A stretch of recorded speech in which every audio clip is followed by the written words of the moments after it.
Before I get into this video, big shout out to Nexi for his video guide. I actually ran into some serious issues when trying to install Skynet, and luckily this first comment on his video solved my problem that I tried messing with for an hour or so. All the files you need to follow along with this will be in the links down below, or in the description down below, sorry, which will take you to this Google Doc or Google Drive, and you can download everything and follow along with the tutorial. So we're going to be installing Skynet firmware onto our Anet A8. Basically, you'll want to do this if you're upgrading to like an E3D, or if you want to install autobed leveling, or changing under thermistor settings, or just wanting to customize the firmware in general.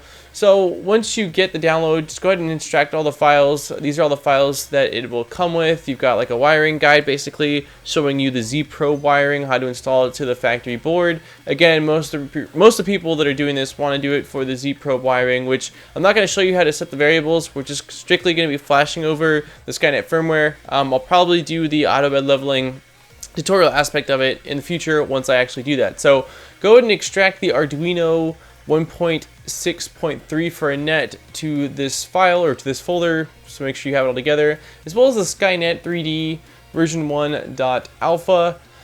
And then you're going to go ahead and go into the Arduino folder. Make sure you use this version of Arduino. That's what was my biggest issue, was that I was using my own version, and this one has been already like optimized for the Arduino. So go ahead for the Anet, I'm sorry. So then once you are in the Arduino software, you're going to go ahead and navigate to the Skynet folder that you extracted and open Skynet 3D version 1.alpha, and it'll open up this file right here.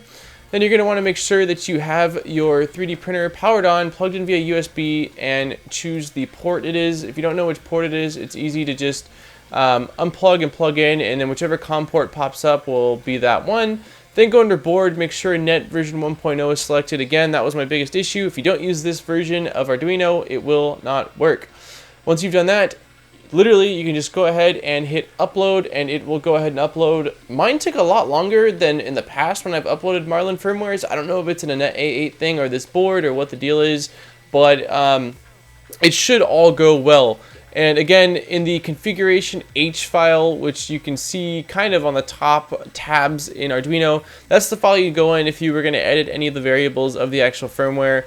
And if that went well, you should be greeted with the Skynet firmware on your Anet A8, and you've successfully installed it. So hopefully this video was very simple. My goal is to make it as quick as possible. If you did like this video, don't forget to leave a thumbs up and subscribe for more great videos. If you want to support the channel furthermore, go ahead and take a look at the Patreon in the comments or in the description down below. As always, guys, thank you so much for watching. Once again, this has been Daniel from Modbot, and I am out. Peace, guys.